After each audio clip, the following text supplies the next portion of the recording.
Hello everyone, welcome back to my channel. ഇന്ന് നമ്മൾ പഠിക്കാൻ പോകുന്നത് +2 ഹിസ്റ്ററിയിലെ കോളനി ഭരണവും ഗ്രാമപ്രദേശങ്ങളും എന്ന ചാപ്റ്ററിൻ്റെ പാർട്ട് 2 ആട്ടോ. അപ്പോൾ നമുക്ക് തുടങ്ങാവേ. സന്താൾ കലാപം പൊട്ടിപ്പുറപ്പെട്ടത് 1855-56 കാലഘട്ടത്തിൽ. ഇത് PYQ ആണേ, ഓർത്ത് വെക്കണേ. സന്താൾ കലാപത്തിൻ്റെ നേതാക്കൾ സിദ്ധു കാനു, ഇതും PYQ ആണേ, ഓർത്ത് വെക്കണേ. സന്താൾ കലാപത്തിൻ്റെ കാരണങ്ങൾ: കൃഷി ഇറക്കിയിരുന്ന ഭൂമി അവരുടെ കൈകളിൽ നിന്ന് വഴുതിപ്പോകുന്നതായി സന്താളുകൾ തിരിച്ചറിഞ്ഞു. സന്താളുകൾ വെട്ടിത്തെളിച്ച ഭൂമിയിൽ നിന്ന് ഗവൺമെൻറ് അമിതമായ ഭൂനികുതി ചുമത്തിക്കൊണ്ടിരുന്നു. ഹുണ്ടികക്കാർ അല്ലെങ്കിൽ ദിക്കുകൾ അവരിൽ നിന്നും ഉയർന്ന പലിശ നിരക്ക് ഈടാക്കുകയും കടം തിരിച്ചടയ്ക്കാതെ വന്നപ്പോൾ ഭൂമി പിടിച്ചെടുക്കുകയും സെമീന്ദാർമാർ ദാമിൽ പ്രദേശത്ത് നിയന്ത്രണം സ്ഥാപിക്കുകയും ചെയ്തുകൊണ്ടിരുന്നു. ഇതൊക്കെയാണ് സന്താൾ കലാപത്തിൻ്റെ കാരണങ്ങൾ. സന്താൾ കലാപത്തിന് ശേഷം കോളനി ഗവൺമെൻറ് സന്താളുകൾക്കായിട്ട് രൂപീകരിച്ച ഒരു പുതിയ പ്രദേശം അറിയപ്പെടുന്നത് സന്താൾ പർഗാന.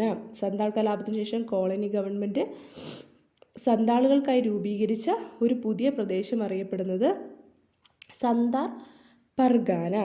1875 ഡെക്കാൻ ലഹളയുടെ കാരണം. ഈ ഡെക്കാൻ ലഹളയുടെ വർഷം ഒരു തവണ PYQ ചോദിച്ചിട്ടുണ്ട്, ഒന്ന് ഓർത്ത് വെക്കുക. 1875 ഡെക്കാൻ ലഹളയുടെ കാരണങ്ങൾ: 19-ാം നൂറ്റാണ്ടിലുടനീളം ഹുണ്ടികക്കാർക്കും ധാന്യ ഇടപാടുകാർക്കുമെതിരെ കർഷകർ നടത്തിയ കലാപങ്ങളിലൊന്നായിരുന്നു ഡെക്കാൻ ലഹള. ഡെക്കാനിലെ പൂനെ ജില്ലയിലെ ഒരു വലിയ ഗ്രാമമായ സുബയിലാണ് പ്രക്ഷോഭം ആരംഭിച്ചത്.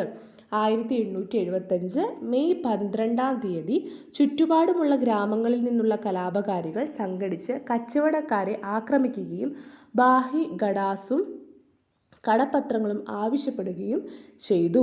അവർ കണക്ക് പുസ്തകങ്ങൾ കത്തിക്കുകയും ധാന്യക്കടകൾ കൊള്ളയടിക്കുകയും സാഹുക്കാരുടെ വീടുകൾക്ക് തീ വയ്ക്കുകയും ചെയ്തു. 30-ലധികം ഗ്രാമങ്ങളെ ബാധിച്ച ഈ കലാപത്തിന് എല്ലായിടത്തും ഒരേ മാതൃകയായിരുന്നു. കർഷക ആക്രമണങ്ങളിൽ ഭയചകിതരായി സാഹുക്കാർ പലപ്പോഴും അവരുടെ സ്ഥാവര ജംഗമ വസ്തുക്കൾ ഉപേക്ഷിച്ചുകൊണ്ട് ഗ്രാമങ്ങളിൽ നിന്ന് പലായനം ചെയ്തു. ബ്രിട്ടീഷുകാർ സൈന്യത്തെ ഉപയോഗിച്ച് കലാപത്തെ അടിച്ചമർത്തി. ഇതൊക്കെയാണ് ഡെക്കാൻ ലഹളയുടെ കാരണങ്ങൾ. ഭൂസ്വത്തുകളിൽ നിന്നുള്ള വാടക വരുമാനത്തിൽ ജീവിക്കുന്ന ആളുകളെ വിശേഷിപ്പിക്കാൻ ഉപയോഗിക്കുന്ന പദം വാടകക്കാരൻ അല്ലെങ്കിൽ റെൻറ്റിയർ. ശാശ്വത ഭൂനികുതി വ്യവസ്ഥ നിലവിലുണ്ടായിരുന്നത് ബംഗാളിലാട്ടോ, ഓർത്തു വെക്കണേ. ശാശ്വത ഭൂനികുതി വ്യവസ്ഥ എവിടെയാണ് നിലവിലുണ്ടായിരുന്നത്? ബംഗാളിൽ. ബോംബെ ഡെക്കാനിൽ നടപ്പിലാക്കിയ ഭൂനികുതി സമ്പ്രദായം അറിയപ്പെട്ടത് റൈറ്റ്വാരി വ്യവസ്ഥ. ഓർത്തു വെക്കുക, ബോംബെ ഡെക്കാനിൽ നടപ്പിലാക്കിയ ഭൂനികുതി സമ്പ്രദായം അറിയപ്പെടുന്നത് റൈറ്റ്വാരി വ്യവസ്ഥ. റൈറ്റ്വാരി സമ്പ്രദായത്തിൻ്റെ സവിശേഷതകളാട്ടോ ഇനി പറയാൻ പോകുന്നത്. കർഷകരുമായി നേരിട്ട് നടത്തിയ ഒരു നികുതി വ്യവസ്ഥ. പലതരം മണ്ണിൽ നിന്ന് ലഭിക്കുന്ന വരുമാനത്തിൻ്റെ ശരാശരി കണക്കാക്കി കൃഷിക്കാരൻ്റെ നികുതി നൽകാനുള്ള ശേഷി വിലയിരുത്തുകയും അതിൻ്റെ ഒരു ഭാഗം സർക്കാരിൻ്റെ വിഹിതമായിട്ട് നിശ്ചയിക്കുകയും ചെയ്തു. ഓരോ 30 വർഷത്തിലും ഈ ഭൂമി വീണ്ടും അളന്ന് തിട്ടപ്പെടുത്തുകയും നികുതി നിരക്ക് വർദ്ധിപ്പിക്കുകയും ചെയ്തു. ബോംബെ ഡെക്കാനിലെ ആദ്യത്തെ ഭൂനികുതി വ്യവസ്ഥ നടപ്പിലാക്കിയത് 1820-കളിലാട്ടോ. എപ്പോഴാണ്? 1820-കളിൽ. നിശ്ചയിക്കപ്പെട്ട നികുതി വളരെ ഉയർന്നതായിരുന്നതിനാൽ പല സ്ഥലങ്ങളിൽ നിന്നും കർഷകർ ഗ്രാമങ്ങൾ ഉപേക്ഷിക്കുകയും പുതിയ പ്രദേശങ്ങളിലേക്ക് കുടിയേറി പാർക്കുകയും ചെയ്തു. 1862 ആയപ്പോഴേക്കും ബ്രിട്ടനിലേക്കുള്ള പരുത്തി ഇറക്കുമതിയുടെ 90% ഇന്ത്യയിൽ നിന്ന് ആവാനിടയായ സാഹചര്യങ്ങൾ. 1861 അമേരിക്കയിൽ ആഭ്യന്തര കലാപം പൊട്ടിപ്പുറപ്പെട്ടതിനെ തുടർന്ന് അമേരിക്കയിൽ നിന്നുള്ള പരുത്തി ഇറക്കുമതി കുത്തനെ കുറഞ്ഞു. ഇതിൻ്റെ ഫലമായി ബോംബെയിലെ കയറ്റുമതി വ്യാപാരികൾ അതീവ താൽപ്പര്യം കാണിച്ചു. നഗരത്തിലെ സാഹുക്കാരന്മാർക്ക് അവർ പണം മുൻകൂറായി നൽകി.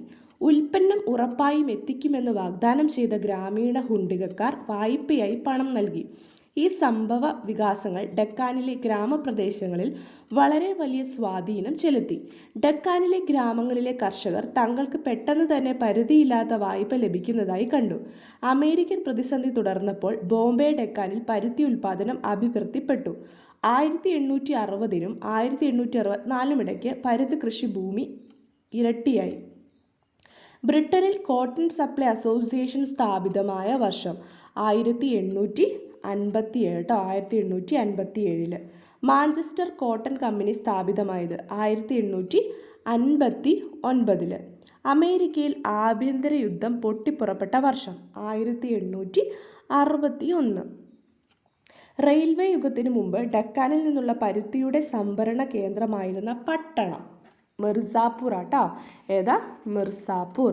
1859 ബ്രിട്ടീഷുകാർ പാസാക്കിയ ലിമിറ്റേഷൻ നിയമത്തിൽ പറഞ്ഞിരിക്കുന്നത് ഹുണ്ടികകളും കർഷകരും തമ്മിൽ ഒപ്പുവെച്ച കടപത്രങ്ങൾക്ക് 3 വർഷത്തേക്ക് മാത്രമേ സാധ്യതയുള്ളൂ എന്നത് പ്രസ്താവിച്ചു.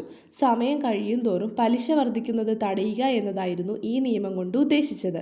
എന്നാൽ ഹുണ്ടികക്കാർ ഈ നിയമത്തെ തങ്ങൾക്ക് അനുകൂലമാക്കി മാറ്റുകയും ഓരോ 3 വർഷം കഴിയുമ്പോഴും കർഷകനെ കൊണ്ട് ഒരു പുതിയ കടപത്രത്തിൽ ഒപ്പുവയ്പ്പിക്കുകയും ചെയ്തു. 1878 ബ്രിട്ടീഷ് പാർലമെന്റിന് മുമ്പാകെ സമർപ്പിക്കപ്പെട്ട ഡക്കാൻ റൈറ്റ്സ് റിപ്പോർട്ടിൽ പരാമർശിക്കുന്നത് ഡക്കാൻ കലാപത്തെക്കുറിച്ച് പഠിക്കാനുള്ള വൈവിധ്യമാർന്ന അനേകം സ്രോതസ്സുകൾ ചരിത്രകാരന്മാർക്ക് നൽകുന്നു. ലഹളബാധിത ജില്ലകളിൽ കമ്മീഷൻ അന്വേഷണങ്ങൾ നടത്തുകയും കൃഷിക്കാർ സാഹുക്കർമാർ ദൃക്സാക്ഷികൾ എന്നിവരിൽ നിന്ന് മൊഴികൾ രേഖപ്പെടുത്തുകയും വിവിധ പ്രദേശങ്ങളിലെ നികുതി നിരക്കുകളും വിലയും പലിശ നിരക്കുകളും സംബന്ധിച്ച സ്ഥിതി വിവര കണക്കുകൾ സമാഹരിക്കുകയും ജില്ലാ കളക്ടർമാർ അയച്ച റിപ്പോർട്ടുകളുമായി അവ ഒത്തുനോക്കുകയും ചെയ്തു. ഇനി നമ്മൾ ഈ ചാപ്റ്ററിൽ പറഞ്ഞേക്കുന്ന വർഷങ്ങളെയൊക്കെ ഒന്ന് ക്രോഡീകരിച്ച് പറയാം കേട്ടോ. 1865 ഇംഗ്ലീഷ് ഈസ്റ്റ് ഇന്ത്യ കമ്പനി ബംഗാളിലെ ദിവാനി നേടിയെടുത്തു. 1773 ഇംഗ്ലീഷ് ഈസ്റ്റ് ഇന്ത്യ കമ്പനിയുടെ പ്രവർത്തനങ്ങൾ നിയന്ത്രിക്കുന്നതിന് ബ്രിട്ടീഷ് പാർലമെന്റ് റെഗുലേറ്റിംഗ് ആക്ട് പാസ്സാക്കുന്നു. 1793 ശാശ്വത ഭൂനികുതി വ്യവസ്ഥ. 1800-കളിൽ സന്താളുകൾ രാജ്മഹൽ കുന്നുകളിലേക്ക് വരാനും അവിടെ അധിവസിക്കാനും തുടങ്ങുന്നു. 1818 ബോംബെ ഡക്കാനിൽ ആദ്യത്തെ ഭൂനികുതി വ്യവസ്ഥ. 1820 കാർഷിക വിലകൾ ഇടിയാൻ തുടങ്ങുന്നു. 1840-50 കാലഘട്ടത്തിൽ ബോംബെ ഡക്കാനിൽ സാവധാന കൃഷി വികസിക്കുന്നു. 1855-56 കാലഘട്ടത്തിലാണ് സന്താൾ കലാപം. 1861 പരുത്തി വ്യവസായത്തിൻ്റെ അഭിവൃദ്ധി. 1875 ഡക്കാനിലെ ഗ്രാമങ്ങളിൽ കർഷക ലഹള. ഓക്കെ, അപ്പോൾ ഈ ചാപ്റ്റർ കഴിഞ്ഞു കേട്ടോ. കോളനി ഭരണവും ഗ്രാമപ്രദേശങ്ങളെന്ന് പറഞ്ഞ ഈ ചാപ്റ്റർ കഴിഞ്ഞു. അപ്പോൾ എല്ലാവരും നന്നായിട്ട് പഠിക്കുക. അടുത്ത വീഡിയോയിൽ നമുക്ക് അടുത്തൊരു ചാപ്റ്ററുമായിട്ട് വരാം കേട്ടോ. അപ്പം താങ്ക് യു.